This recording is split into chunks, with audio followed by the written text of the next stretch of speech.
भारत के साथ लद्दाख सीमा पर तनाव बढ़ाना चीन को अब महंगा पड़ता दिखाई दे रहा है। सीमा विवाद को लेकर चीन की मुश्किलें लगातार बढ़ रही हैं। एक तरफ जहां ड्रैगन की कायराना हरकत के बाद मोदी सरकार सख्त कदम उठाने से नहीं चूक रही, वहीं अब चीन के पड़ोसी मुल्क भी उसको सबक सिखाने के लिए मोदी सरकार का पूर्ण समर्थन कर रहे हैं।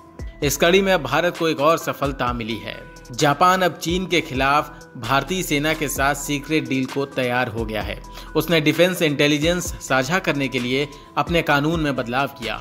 इस बदलाव के साथ ही जापान अमेरिका के अलावा भारत, ऑस्ट्रेलिया और ब्रिटेन के साथ डिफेंस इंटेलिजेंस साझा करेगा।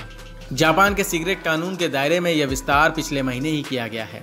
इससे पहले जापान केवल अपने निकटतम सहयोगी अमेरिका के साथ ही डिफेंस इंटेलिजेंस साझा करता था, लेकिन अब इस सूची में भारत, ऑस्ट्रेलिया और ब्रिटेन भी शामिल हो गए हैं।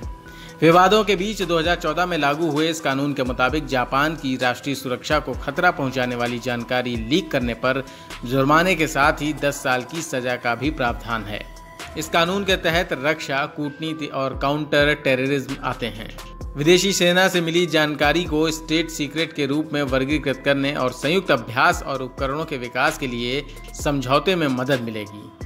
साथ ही चीनी सेना के मूवमेंट के बारे में भी डेटा साझा करना आसान हो जाएगा।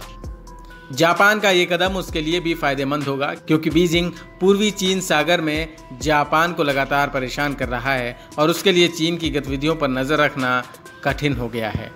पूर्वी चीन सागर में चीनी गतिविधियों की हाल के वक्त में काफी तेजी आई है।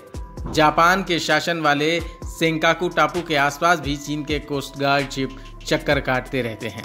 चीन इस द्वीप को द्विआयु करार देकर उस पर अपना दावा ठोकता है। 2 जुलाई को लगातार 80वां दिन था जब चीनी जहाज यहां पहुंचे थे। चीन के इस रवैये से जापान बिल्कुल खुश नहीं है। वहीं सीक्रेट कानून में बदलाव के तहत जापान ने भारत, ऑस्ट्रेलिया और फ्रांस के साथ ऐसे समझौतों पर हस्ताक्षर किए हैं जो दोनों पक्षों को वर्गीकृत रक्षा जानकारी को गुप्त रखने के लिए बाध्य करते हैं। सभी देश डेटा लीक होने के खतरे को कम करते हुए एक दूसरे से डिफेंस जानकारी साझा करेंगे। कुल मिलाकर जापान के इस कदम से चीन की परेशानी और बढ़ने वाली है। News room post, Delhi.